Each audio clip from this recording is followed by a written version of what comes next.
제목으로 여러분들에게 말씀을 드리면서 함께 큰 은혜를 함께 나누는 귀한 시간이 됐으면 합니다. 한밤중에 부른 노래, 한밤중에 부른 노래가 무슨 노래인가 한번 귀 기울여서 내 영혼의 귀를 쫑길 세우고 말씀의 큰 은혜의 강수에 흠뻑 젖어드는 귀한 시간이 되어졌으면 합니다. 적반하장이다 그런 말이 있습니다. 적반하장이다. 그게 무슨 말입니까? 정작 자신이 상대로부터 피해를 입고 억울한 일을 당했는데 상대가 내가 피해자다, 오히려 자신이 피해자라고 그렇게 주장하는 경우, 이게 적반하장이다. 이제 그런 말을 그렇게 합니다. 상대로부터 내가 피해를 입어서 말할 수 없이 어려운데 오히려 자기가 피해자다. 적반하장이다. 참 살다가 보면 이런 일들이 발생을 합니다. 특히 우리 예수를 믿는 그리스도인들에게 선하게 살다 보면 오히려 상대방으로부터 모함을 받고 비난을 받는 그런 일들이 생겨나게 되어집니다. 이럴 경우에 예수 믿는 사람, 우리 그리스도인들로서 어떻게 이러한 일들을 대처하고 그 억울한 일들을 극복해 나갈 수가 있을까? 오늘 본문에 나오는 이 말씀 속에 말씀을 통해서 그것이 풀어지기를 주님의 이름으로 축복합니다. 이게 육신의 혈기로 화를 내고 맞대응해서 되는 일이 아니구나. 오늘도 이 말씀을 여러분들 들으면서 그런 문제들이 풀려지기를 원합니다. 이렇게 해야 되는구나. 이게 예수 믿는 사람의 모습이구나. 그런 것을 발견하는 그런 시간이 되어졌으면 합니다. 오늘도 한밤중에 부른 노래, 바울을 고발하는 그런 그 여정의 그런 그 주인을 우리가 보게 되어집니다. 바울이 어떻습니까? 그 일은 지극히 지금 이 그 그리스 지역에서 빌립보라고 하는 곳에 가서 이 바울과 실라가 선교하게 되어졌습니다. 그것도 성령의 인도하심을 받아서 그곳에 갔습니다. 그런데 좋은 일이 있는 게 아니라 억울한 일을 당합니다. 기가 막힌 일을 당합니다. 이곳에서 귀신 들리는, 점치는 귀신 들린 여자아이가 있었는데 이 아이가 바울과 실라를 쫓아다니면서 괴롭게 하고 귀찮게 합니다. 이 여종이 바울의 일행을 쫓아다니면서 복음의 사역을 방해하고 괴로움을 당하게 되어집니다. 결국 며칠 동안을 그 괴로움을 당하는 것들을 참고 귀한 일들을 감당하다 바울이 마침내 주님의 이름으로 그 귀신을 축출해서 그 여자에게서 그 귀신을 쫓아내줍니다. 그래서 그가 정상적인 사람이 되게 그렇게 고쳐주는 역사가 있었습니다. 이것이 얼마나 감격적인 일이고 감격적인 사건입니까? 귀신의 노예가 되어서 귀신의 종로로 타고 불행하게 살던 이 여인에게 제 정신이 회복되게 온전한 인생을 사는 그런 참된 사람으로 그가 고침을 받게 되어진 거예요. 예수의 이름이 참 권세가 있습니다. 내가 권세 있는 예수 그리스도 이름으로 명령하노니 너에게서 더러운 귀신은 떠나갈지어다. 그냥 말 한마디에 점치는 더러운 귀신이 그에게서 떠나가는 거예요. 그리고 온전한 사람이 됐습니다. 영적으로 얼마나 귀한 일이고 환영받고 칭찬을 받을 만한 그런 일, 어떻게 이런 일이 일어나느냐. 참 칭찬받고 환영받아야 될 일이 아닙니까? 그 여종 주인은 이 일로 인해서 오히려 그런데 기뻐하고 즐거워하는 것이 아니라 한 여인이 귀신 들려서 그 인생이 망가진 그런 삶을 살았는데 그 인생이 이제 새로운 삶을 살아갈 수 있는 사람으로 새 사람이 됐는데 그걸 즐거워하고 축하해 준 것이 아니라 오히려 그 귀신을 고쳐준 바울 일행을 고발을 합니다. 참 이해하지 못할 일입니다. 이 주인은 부자입니다. 경제적으로 부유하고 사회적으로 어느 정도 넉넉하게 살아갈 수 있는 그런 사람이에요. 그런데 이 귀신 들린 여종 점치는 점을 쳐서 벌어들이는 그런 돈으로 이렇게 살기도 하지만은 돈을 벌어서 또 이 주인을 유익하게 해줬던 그런 사람이에요. 근데 그것이 없어도 살 수 있는 사람이에요. 그렇다면 당연히 그들로 이 일을 기뻐하고 환영해야 마땅하지 않습니까? 그런데 오히려 바울의 일행을 고발을 하는 겁니다.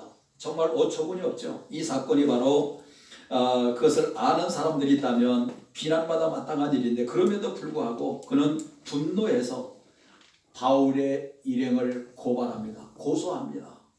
그리고 주변의 사람들을 선동해서 이 불의한 일을 함께 동조하고 부추기면서 집단 민원을 조장을 해서 바로 어려움에 이제 몰아넣습니다. 어떻게 이런 사악한 일을 할 수가 있을까? 이 사람은 바울의 일행을 고발하는 그런 면목이 이렇습니다. 주장하는 것이 20절, 21절에 나오는 말씀입니다. 한번 같이 볼까요? 20절, 21절 한번 주목을 하고 같이 보겠습니다. 상관을 앞에 데리고 가서 말하되 이 사람들이 유대인인데 우리 성을 심히 요란하게 하며 로마 사람인 우리가 받지도 못하고 행하지도 못할 풍습을 전한다 하거늘 그랬습니다. 이들이 바울의 일행을 고발하는 그런 내용이 뭡니까? 두 가지입니다. 첫 번째로는 성내에 위험한 요소를 일으킨다고 하는 거예요. 하나님의 말씀에 감동을 받고 귀신을 쫓아내고 기적의 역사를 이루고 모여드는 그런 사람들을 위험한 난동을 일으키는 저들은 데모자들입니다. 이상한 그런 모임을 가지고 이상한 난동을 부리는 사람들입니다. 정말 그렇습니까? 아니잖아요. 그런 게 아니요. 그런데 그렇게 그들이 모함을 합니다. 두 번째는 또 뭐라 그럽니까? 로마 시민들이 도저히 받아들일 수 없는 그런 풍습과 사상을 전하는 자들입니다. 그러면서 예수의 구원의 복음을 복된 소식을 전하는 그런 것들을 비윤리적이고 비도덕적인 풍습을 퍼뜨리는 사이비 사상을 몰고 다니는 그런 사람들이다. 악한 자들입니다. 이들은. 그런데 그들은 막 몰아세웁니다. 아니잖아요. 그런 게 아니잖아요. 하지만 이것은 여정의 주인의 표면적으로 내세운 그런 이유에 불과한 것이고 진짜 이유가 뭔지 아세요? 진짜 이유가 있습니다. 진짜 이유는 이겁니다. 오늘 19절 상반절에 그러죠. 19절 상반절에 뭐라 그럽니까? 여정의 주인은 자기 수익의 소망이 끊어진 것을 보고 돈벌이 수단이 끊겨졌다는 말이 귀신 들린 사람이 귀신 들려서 점을 쳐주고 돈벌이를 해주는데 이 귀신 들려서 점치는 이 여인을 고쳐줬으니까 더 이상 점을 칠 수가 없잖아요. 자기에게 돈을 벌어주는 돈벌이 수단이 끊겼습니다. 그 일로 해서 고발을 하는 거예요. 여종이 그 주인이 바울의 일행을 고발하는 그런 진짜 이유 그게 뭐냐? 이런저런 이유를 냈는데 그런 것은 핑계에 지나지 않고 자기의 돈벌이 수단이 끊겨졌다 그 말. 자기가 돈을 벌어서 살아가는 그런 수단이 끊어졌다. 자기 이익에 연관된 문제예요. 그래서 자기 이익을 위해서 한 영혼이 파멸하고 죽거나 말거나 파괴돼도 좋다고 하는 그런 사고방식이요. 귀신 들려서 그 영혼이 죽거나 말거나 나는 돈 벌면 된다는 거예요. 참 요즘 그런 세상입니다. 중고등학교 아이들이요. 여자친구애를 성매매하라고 돈 받고 성매매해. 안 하니까 이 친구들이 몰빵을 져가지고 걔를 성폭행하고요. 그냥 때려 죽여요. 세상이 참 악합니다. 기가 막힌 세상이요. 너 임신매매해. 돈 벌어서 우리도 그 돈을 써야 되겠어. 안 해? 안 하니까 이놈들이 달려들어가지고 이 애를 성폭행을 해가지고요. 참 이런 세상이야. 그 인생 망치는 거 아니야. 무협하고. 참 심각합니다. 오늘 본문에도 그런 내용의 말씀이에요. 그야말로 비인간적이고 파렴치하고 돈 벌고 이런 것들이라면 수단 방법을 어떻게 자기 여자친구를 몸을 팔아서 돈 벌어오라 그럽니까? 그거 가지고 유흥비 써야 되겠다는 거예요. 이게 안 해? 그래 애들이 그냥 대여섯 명에서 달려들어서 성폭행해가지고 걔를 죽게 만들더라고. 그 인생 망가뜨리는 거예요. 무서운 세상입니다. 오늘 세상이 이래요. 오늘 본문에 나온 말씀이 그런데 귀신 들려서 점쳐서 그 인생이 파괴든지 말든지 나 돈 벌고 나 이익하고 나 쓰고 살면 그냥 그만이라는 거예요. 우리 주변에도 보면 겉으로 그럴 만한 명분이 있는데 뒤를 살펴보면 자신의 이익 때문에 돈벌이 수단으로 서슴없이 사람들을 이용하고 악용하고 이제 그런 일에 쓰는 것을 보면 이게 참 어처구니 없는 일이죠. 이 세상에 죄성이요.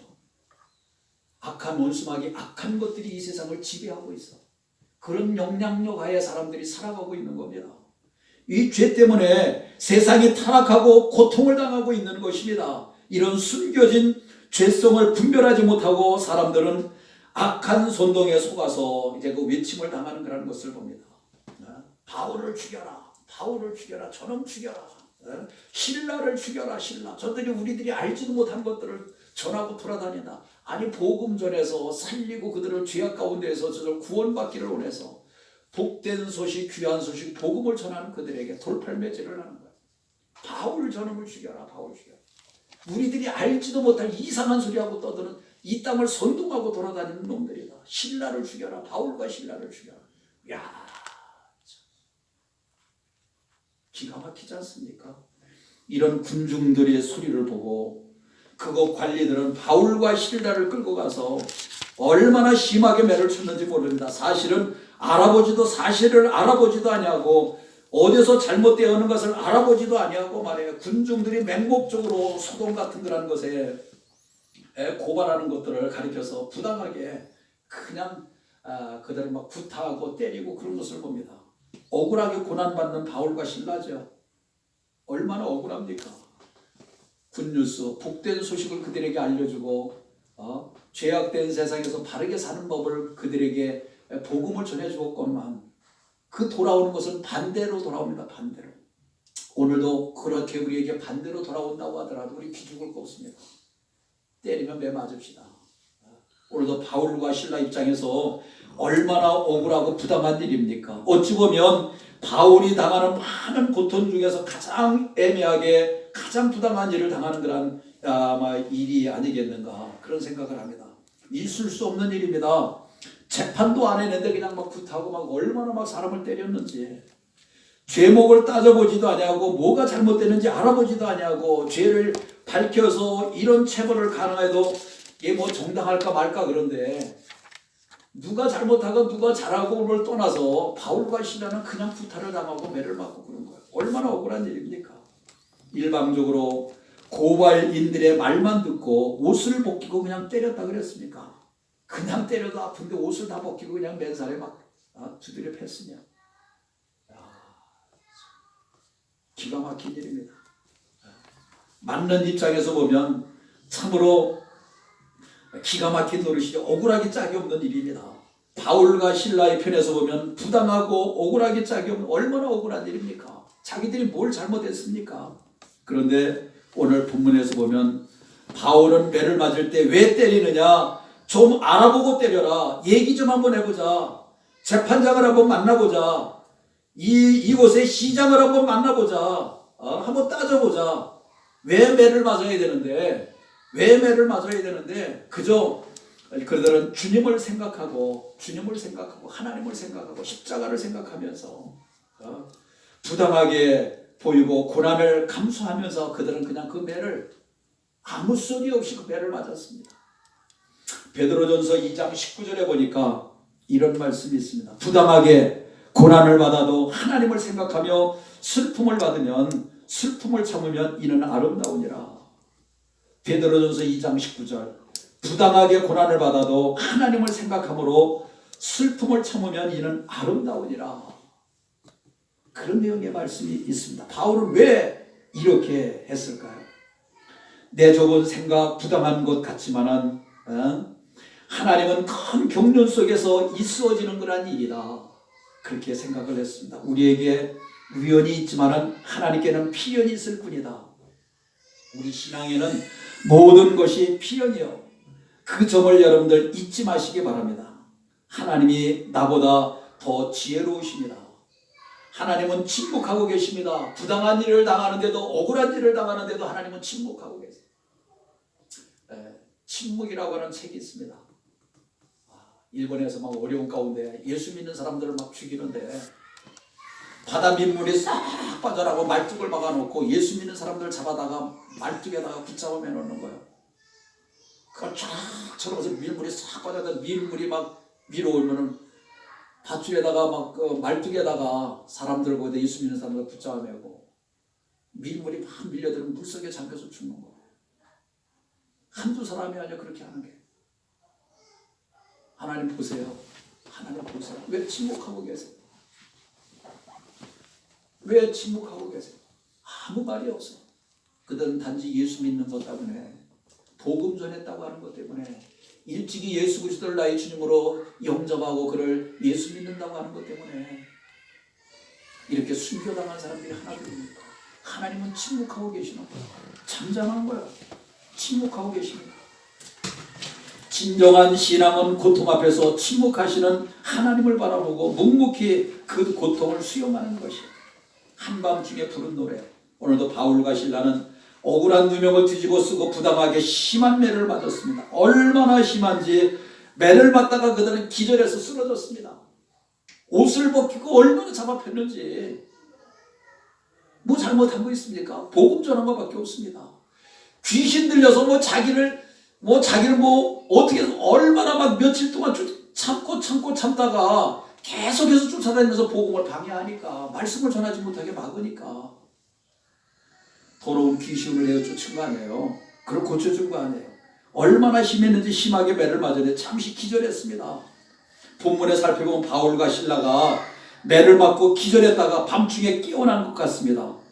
몸이 쑤시고 아프게 그 시간에 그들은 기도했습니다. 막 깨어보니까 몸이 막 힘차게 막 쑥쑥쑥 쑤십니다. 그런데 하나님 앞에 기도합니다. 깨어서 하나님께 기도했고, 깨어서 하나님을 찬양했습니다. 한밤중에 하나님을 찬양했습니다. 아픔과 고통을 딛고 그것도 감사함으로 소화해내고 찬송으로 승화하는 그러한 일 결코 쉬운 일이 아니죠. 오늘도 내가 그러한 고통을 당했다면 이 쉬운 일입니까?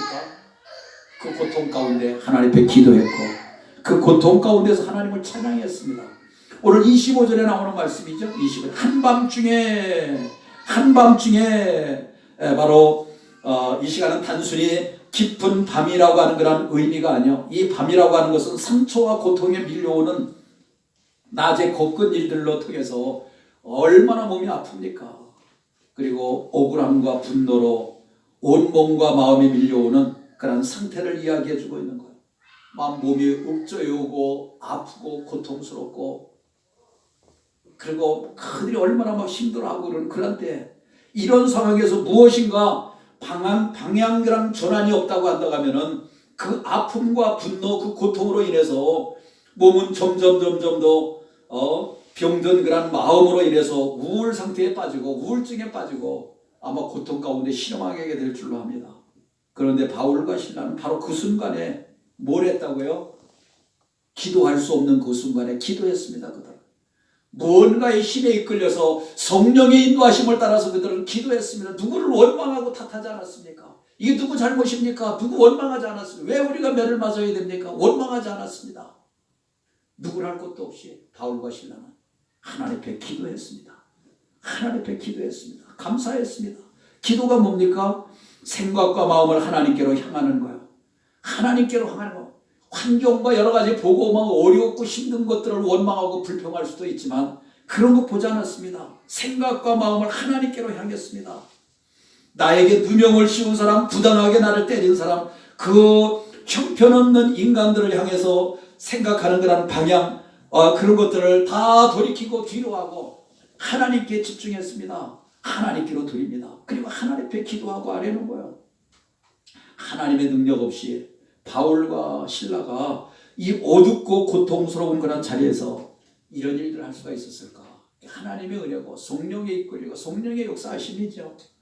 기도하는 가운데 그들은 하나님의 능력, 하나님의 섭리, 하나님의 위대하심, 하나님의 깊은 사랑을 그들이 깨닫게 되어졌습니다.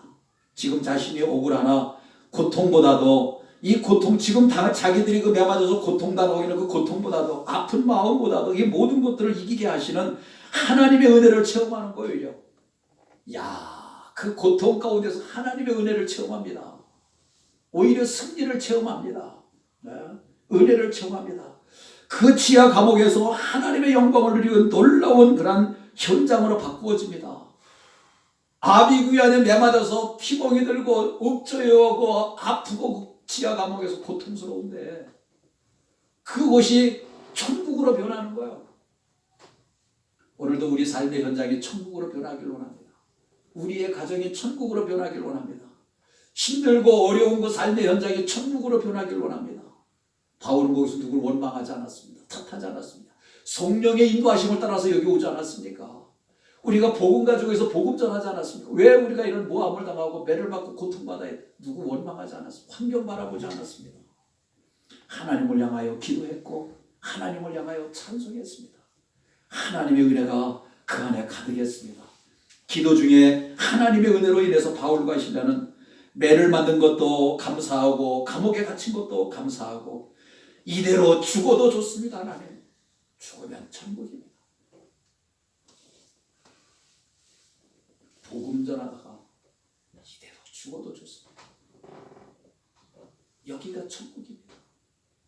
주님의 말씀에 순종해서 매를 맞아도 좋고 모함을 받아도 좋고 여기가 천국입니다. 죽는 것도 감사합니다. 그래서 그들은 이제 기도를 넘치고 그리고 찬송하고 그리고 하나님 앞에 영광을 올려드리는 그런 것을 봅니다. 감옥에 있던 다른 죄수들과 바울과 실라에게 임한 그런 하나님의 은혜를 그런 은혜를 알지를 못합니다. 그곳에 있는 사람들은 바울과 실라가 경험하고 있는 놀라운 은혜를 감옥에 같이 갇혀있던 그 사람들은 알지를 못해. 그리고 모두가 이들의 모습을 이해할 수가 없었습니다. 단지 그들은 그 부르는 찬송을 들을 뿐입니다.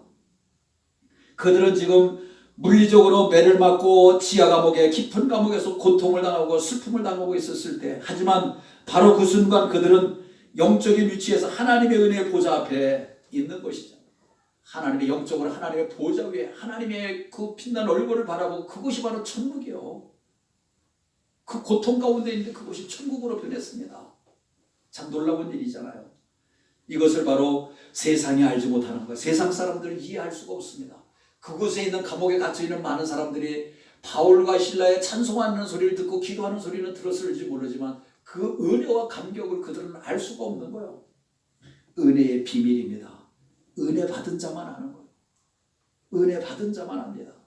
아무리 삶이 어렵고 고통스럽고 한밤중의 상황이라도 기도로 하나님의 은혜, 하나님의 보좌 앞에 서면 그것은 감사로 바꾸어지고 찬송으로 바꾸어지는 그런 것을 봅니다. 여러분들 어려우십니까? 힘들으십니까? 저도 때로는 그런 기도를 합니다. 하나님 너무 힘듭니다. 어렵습니다. 하나님 도와주세요. 감당할 수 있는 힘을 주세요. 은혜를 주세요. 은혜를 주세요. 하나님 도와주셔야 됩니다. 하나님 도와주셔야 저희들이 삽니다. 은혜 가운데 살아갑니다. 하나님 공급해 주시지 않으면 살 수가 없습니다. 근데 하나님 참 희한하신 하나님이에요. 우리 하나님 필요한 대로 미리미리 다 주셔. 미리미리 공급해 주신 어떤 손길을 통해서든지 하나님이 이렇게 공급해 주시는 것을 봅니다. 개척할 때도 그렇고 인천에서 개척할 때도 그렇고 여기 와서도 그렇고요. 어떤 사람 생각지 않은 사람들 어떠한 사람들의 손길을 통해서라도요. 야 하나님 이렇게 일하시네. 하나님 역사하시네. 까마귀를 통해서 까마귀 먹을 걸 엘리야에게 물어다 먹이고 그러잖아요. 먹을 것이 없고 그런데 그때마다 필요할 때마다 미리미리 하나님이 예비하시고 준비하시고 사람들의 마음을 감동하시고 그런 걸 체험합니다. 얼마나 감사한지 모르겠습니다. 하나님 살아계십니다. 하나님 일하십니다. 같이 주의 일에 동력하는 거야. 성령께서 어떻게 우리 가정의 형편 필요한 것들을 아시고 그렇게 하나님이 일하시는지 모르겠어요. 하나님이 하시는 거죠. 하나님이. 참 감사합니다. 하나님 앞에 영광을 올려드립니다. 하나님 살아계십니다. 하나님 살아계십니다. 오늘 하나님이 일하시고 계십니다. 옥문이 흔들리고 열리는 거라는 것을 봅니다. 오늘 보죠. 바울과 실라가 빌립보 지하 감옥에서 한밤중에 기도하고 찬송하는데 놀라운 역사가 일어납니다. 어떠한 역사입니까? 26절이죠. 26절을 한번 다 같이 보겠습니다. 시작. 26절 시작. 이에 갑자기 큰 지진이 와서 옥토가 움직이고 문이 곧 다 열리며 모든 사람이 메인 것이 다 벗어진지라. 네. 26절에 이에 갑자기 큰 지진이 나서 옥토가 움직이고 문이 곧 다 열리며 모든 사람의 메인 것이 다 풀어지더라. 바울과 실라만 착고가 풀려진 게 아니라 그냥 감옥에 있는 사람들이 무슨 착고가 다 풀려지고 감옥 문이 다 열려지고 막 그런 역사가 일어납니다. 야, 참 하나님의 역사하심이죠. 바울과 실라가 찬송할 때 기도할 때 큰 지진이 일어나고 옥문이 열리고 죄수들이 묶어있던 착고, 요즘 말하면 수갑이죠. 착고가 그냥 그 뭐 담당 그 직원들이나 열 수 있는 거 아니에요. 열쇠 가지고 열어주는 건데 그게 다 풀려졌습니다. 다 벗어졌습니다. 놀라운 능력과 함께 모든 사람들이 매임에서 풀어지는 그런 역사가 일어났습니다. 여러분들 매인 것 있습니까? 오늘도 오명석 집사님 찬석인도 매인 거 있으면 풀어지기를 원합니다. 물질에 매인 거 있습니까? 건강에 매인 거 있습니까? 뭘 사람과 너와 나의 관계 속에 매어진 것이 있습니까? 다 풀려지기를 원합니다. 땅에서 매면 하늘에서도 매일 것이요 땅에서 풀면 하늘에서도 풀린다 그랬습니다. 풀려지는 역사가 있기를 바랍니다. 내가 매지 마시기 바랍니다. 용서하세요. 풀어주세요. 그래야 풀려집니다. 이것이 이런 얘기예요. 바울과 신라가 한밤중에 일어나서 기도하다가 찬송하다가 감옥에 있던 모든 죄수들이 다 들었다 그랬습니다. 바울과 신라 한밤중에 일어나서 찬송하자 다른 죄수들 속으로 저들 정신 이상자다 미쳤거나 저들 매를 많이 맞췄더니 저들 미쳤네 저놈들.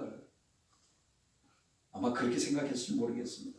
찬송이 나옵니까 그 순간에? 기도가 나옵니까?